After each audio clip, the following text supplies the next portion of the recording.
Hello, everyone. Welcome to another ADHD chat. I really want to talk about such an important topic, especially for us adults, but also for the little people moving the ranks with ADHD, right? Is ADHD and employment. Now, I hear so many people when they come and talk to me, ADHDers, saying that that they struggle with work, or that they just feel like they suck at their job, or they're letting people down all the time, or they're fucking up, or they're not getting things right, or like all of this internal chatter about literally how they are failing at life in regards to employment. And I think if you're an adult with ADHD and you have that mindset, and then you have little people with ADHD, there then becomes this huge fear and anxiety for them around their future and their financial security and their employment. And it can become so overwhelming for so many people who have ADHD. And here's the thing that I actually really need ADHDers, all ADHDers to hear, and even neurotypicals, right, is that if the job that you're in isn't working and you're feeling like a fuck up, then I really need you to check in and be super honest within yourself around these three things. One is, maybe you are in the wrong fucking job. Maybe the job that you're in, it's not for you. It's not the one that you had your heart set on, right? It's not the one that you dreamed about as a child. It's not the one that you thought you'd be when you're in high school. Like, it's the wrong job. It's not the job for you. And that's not your fault, right? You've ended up there and there's a responsibility piece, but it's just the wrong job. The second one is maybe the job's kind of okay, but the environment sucks, right? And maybe it doesn't suck from a place of it's the environment itself. Maybe the environment isn't conducive for you and your needs and your ADHD, or maybe the environment just fucking sucks, right? Like, everything in life is polarity. As much as there are going to be working environments that are fucking amazing, and I've worked in those spaces, there's also going to be environments that fucking suck, and I've worked in those spaces. So maybe the environment is not conducive to you and your ADHD. And then the third one is maybe the environment's okay. Maybe the job's pretty cool. Maybe it is the one you want. But your internal dialogue, or your internal map, or the way that you are showing up and the way that you are seeing yourself, or the way that you're managing your ADHD, is letting you the fuck down, right? And again, not from a place of it being, oh my God, it's my fault. Like, let's not get caught up in that. But from a place of you're not have been able to be aware, or at the moment, like, you struggle with being able to manage your ADHD, which then impacts on the job, the environment, and all of the things above. Now, if you actually look back at the research, and Attitude Magazine did a great survey and research around ADHD and employment, is that if you support ADHDers to find the job that it allows them to excel, then ADHDers can actually, like, we can excel at jobs. We can be fucking phenomenal at our job, at our work, at what we do. It's just important in finding the fit. Hear the dance? Now, what is it that we need? And I think, to be honest, everybody needs when we're looking at employment. And the first thing is we need to find a job where we can find some part of it that we love. Now, we are never going to find a job that we love everything about. And if you have found that, then fucking stay where you are. But I've never seen someone who loves all of the parts of their job. But if you can find a job and find a part of it that you love, that you can attach meaning and purpose to, then you are more likely, as the ADHDer, going to be able to show up and do the thing. Remember, as the ADHDer, we want pleasure. We want dopamine hit. We want to feel good, right? We want the reward now, not later. We aren't focused on what we think is important. We're focused on what we think is going to give us a passion and purpose in the moment. So as an ADHD, it is so important that when you are looking for a job, you are looking for a job where you can find some level of meaning or purpose within that job. The other thing as ADHD is that we need to be super clear on, which we're not always good at doing, is finding a job that strengthens our strengths, not highlights our weaknesses. Now, most of us are really good at knowing what our deficits are. Like when I see people for coaching or psychology or just talk to my friends or anyone in general with ADHD, people are really good at telling me, this is why I'm a shit person. This is what I do wrong. Like, this is where I'm failing at life. And on some level, knowing where your weaknesses are can be helpful. But what is equally helpful and probably more helpful is knowing where you just fucking shine. Like, where are your strengths? Where do you not have to spend so much executive functioning energy on doing the thing? And let's fucking highlight that. Let's highlight what you do well. So when we're looking for a job, again, we want to know in our mind, what are my strengths and what are the areas that I struggle in? And if the job I'm applying for has more areas and demands on me that fits over here in the category of my areas of improvement, then it's probably not going to be the job for me. In the job, we want the job to have more of our strengths outweighing the things that we struggle with. Because if that starts to happen and we go into a job and it's got our strengths in there and we feel really good and we're getting the dopamine hit, which means our self-esteem's going up, do you see where I'm going with this, right? It builds our energy, then it's more likely that we have more resources then to navigate the things that we struggle with. Whereas if we flip it around and the job has way more of the weaknesses in it, then we don't have any extra resources to tap into to manage the problem area. And then the last thing that we need to be mindful of, and this one often meets me with debate, right, is that the environment that we're in terms of our work, absolutely on some level needs to accommodate for our shortfalls. Now, that's not to say that you are not responsible for your ADHD and your work environment is. What that is to say is that when you advocate and share with people what it is that you need so you can do the job that you need to do, there are accommodations that are allowed within that work environment to support you. A simple example with one of my coaching clients was that because their office is open plan, the minute they get hyper-focused and in the groove of their work, what would happen is that Betty would talk to them and then Bill would interrupt them and then Jill would have a conversation. And so we simply talked about having a sign that was full permission that they could put up that said, hey, I'm in hyper-focus mode. Please be respectful and come back at 11 and I'll have a conversation with you then. I'm just making the time up, right? And so what that did, it created an accommodation within the environment to support her in being able to do the work that they needed to do. And what she found was most of the time, people were respectful of that. Because again, we need to be mindful if we're trying to accommodate and not ask for more than what maybe isn't like necessary, and the environment doesn't support that, I flip back to what I was saying before, that maybe the job isn't for you. The other problem that I think with ADHD is that we're not always good at advocating for ourselves. Because let's face it, there are negative views about everything in life. Like everything in life is polarity. There will be people in your life that understand or are willing at least to understand ADHD and see it for what it is. And then there's equally going to be people in life who don't wish to understand it and who actually choose to form a story around what they think is going on themselves. So there's going to be times in your life where you're going to be around people that put you down or call you lazy or call you stupid or throw shit at you.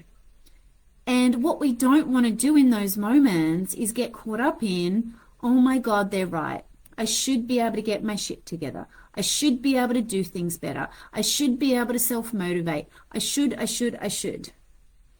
Right? When we spend too much time in the shoulds, when we don't spend enough time advocating for ourselves, when we buy into the story that comes in from other people, what I notice happen with ADHD is that we start to do one of two things. We either set the bar so low for ourselves that we're now in jobs that we don't like, that aren't financially secure, that don't make us feel good because we've lowered the bar so low compared to what we want to achieve, right? Only according to your own values there, right?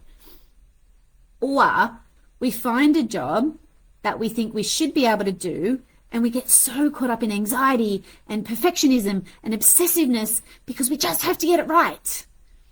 Neither's fucking helpful. Both are way outside of your area or zone of genius. Both are way outside of what you actually need to be focusing on. And both take up so much fucking resource and energy that you don't have extra available to you, that we burn out. And then we experience things like rejection sensitivity and burnout and ADHD paralysis and, like, I don't know, stomach issues and skin conditions and blah, blah, blah, blah, blah, blah, blah, right? Comorbid conditions. All of this shit starts to happen. None of which is helpful. So what I ask people to do when they come to me and they start thinking about employment is to really start checking in firstly with self. Like really sitting in a space of, okay, if I just thought of a perfect world right now, right? We know that one does not exist, that's fine. But if I just sat in a perfect world right now and allowed myself to just purely explore what brings me joy, what lights me up, what gets me excited, what I can engage in hours for, right? What I do well, you know, what people might say to me I do well. And I ask them to write that down. And I ask them to get super clear on it. Because somewhere in there is your zone of genius. Somewhere in there is your passion and purpose. Somewhere in there you can create a meaning in a job. Somewhere in there is the employment that is suitable for you. But if we don't take time to understand that part of ourselves, and instead we focus on, as I said before, what we should be doing or what we have to be doing or what we think we're only worth doing, then we're going to keep getting caught up. So I strongly encourage you, take time to sit down and check in with this. And then if you're currently employed, you might want to check in with yourself and go, is there any part of that I can see in my current job that I can start drawing from if I actually shift the lens and look at my job from a different point of view? Like if I actually come into the job I'm doing and look at it and go, oh, where can I find excitement in the job? Where can I find joy in the job? Where can I find my purpose and passion in this job? And the answers will be really telling, because you'll either be like, fuck, I've been overlooking this. Like I fucking love planning and organizing. And I am Sky's admin assistant and she's fucking hopeless at it, which means I can take that off her and I can just zone in and do that and feel really fucking good doing that, right? So maybe you find it in the job that you're doing, or maybe what you find is that you've actually been pushing shit uphill for way too fucking long, and you actually need to start thinking about a plan for moving on, finding a different job, changing the environment that you're in. You know, people often say to me that it's really, really tricky to kind of look at other forms of employment, especially if maybe you have a lot of financial stress on you, if you have family, you know, things are going up, there's a huge cost in life, like we need to afford to live. But I often say to people, while that is true, what is the cost to you, to your mental health, to your physical health, to your relationships, to the way you parent and show up for your kids, to your life, to your self-esteem? I could keep going. If you don't actually spend time checking in with how you can make some positive change. And maybe you can't jump ship straight away. I'm not saying you can, you might not be able to. And equally though, how can you start shifting things differently? How can you maybe start showing up for yourself in the job differently? How can you advocate with your boss differently? How can you maybe work on your mindset differently? How can you maybe start opening up to the possibility of maybe studying part-time so that you can actually look at a new career in the future? Or how can you maybe reduce the hours in your current job so you can look at employment somewhere else? Like my brain, and I know it's not the same for everybody, is like there's always a way. right? Are there consequences? Fuck oath. There's consequence everywhere in life, but there's always a way if we put our mind to it.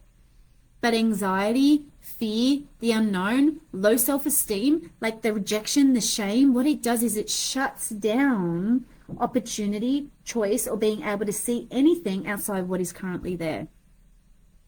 And that's why I talk a lot with ADHD about learning to be an advocate for yourself. It's fucking hard, don't get me wrong, and equally though, and I know I say that a lot because both is often true, polarity sucks sometimes, it's important. You know, we want you to learn that you are more than your ADHD. You are more than your deficits. You are more than your weaknesses. You are so much more capable of doing things than you think you are. You're just focusing in the wrong direction. You know, I get asked the question a lot, which is, okay, well, if that's the case, that maybe the job isn't for me, then what is a really good job for someone with ADHD? And my answer to you, and it frustrates people, is whatever job you can find meaning and purpose in. You know, a lot of the times ADHD is like, we need creativity in our world. We need variety. We need to be able to move. Like you can see on these lives, I'm always moving, right? A lot of us, not all of us, but a lot of us, large majority, like we want to help in some capacity, whether it be people or animals or whatever it is, right? We want to help. Okay. And while we need structure, like as ADHDs, we need to have a guideline and a structure. There needs to be flexibility and allowance to pivot around that and for innovation and growth. And if you think about it, any job could give you that. Like if you think about a teacher, right? A teacher gets to be creative in, I've seen some of their rooms, like they are fucking phenomenal in how they create and set up their rooms for their little people, in how they present and deliver information and the learning to kids. There's a creativity in that, right? They get variety in terms of the different subjects they teach, the different kids they get to see, the different classes they go to. But the sports carnival, athletics, like there's variety in there. Right? Movement can come in the form of like standing up the front of the classroom, you know, doing sports or dance with the kids, practicing the meditation, going and doing cross country. I'm just making it up now, right? They help our little people be educated and learn about so many things in the world. And they have a structure, they have a routine throughout the day. Like that's just one example. Like me, psychologist, like I get to be creative in my delivery of information to you guys, like on the Facebook Live now. Right, I get variety in my day because I can jump between one-on-one clients and then I'm doing a Facebook Live and then I'm going to run a group and then I'm going to write a program. I get to move because my clients are so accommodating of me like bouncing in my chair, right? Or I get to move in between clients. I work for myself, which is a luxury there because I get to go for walks. I went for lunch today with hubby. I get to help people every day with their mental health and to learn about themselves and to understand. And there's a structure in terms of my calendar and my diary. Right? Think about a cleaner. A cleaner, there is creativity in how they come into a space and clean it and design it for some. I had this cleaner and she was fucking awesome. She would just come in and organize and rearrange things and I'd be like, oh, breath of fresh air, you are my friend, right? Variety is going to the different houses, meeting different people, seeing different places. They literally move, right? Like it is a hard job cleaning, my friend, right? I have a friend who's a cleaner. It's fucking hard, but they help people. Oh my God, the feeling that you get to come home, especially if you have ADHD with a clean house, how calm and grounded you can feel. Cleaners are fucking amazing humans that help people have that experience and that feeling, right? And there's a structure. Again, they have this house and then this house and then this house. They have their diary. I could keep going with any job, like insert any job, right? It's not about finding the right type of job as an ADHDer. It's about finding the job that has meaning to you and that you see within that job where you can actually put those things in place for you. And most importantly, it's doing something that you love. And as I said to you, you are not going to love all of the parts of your job. That is not possible. I don't love all of the parts of my job, but the parts I love is working with people, is seeing people fucking shine, is allowing people to witness them in their vulnerability and be with them in that space. Like that is such an honor that I get to be part of. And they're the parts that I love. Connecting, talking. You can see I fucking like to talk, right? They're the things. So I would love for you to almost like do like a bit of a stock take on your current employment if you're already employed, or if you're not employed, really get clear on understanding yourself a little bit more, so that when you actually go out into the world of employment, or when you start looking at the new job or changing the current one, that you are doing that and coming from a place of what you need and what's going to support you.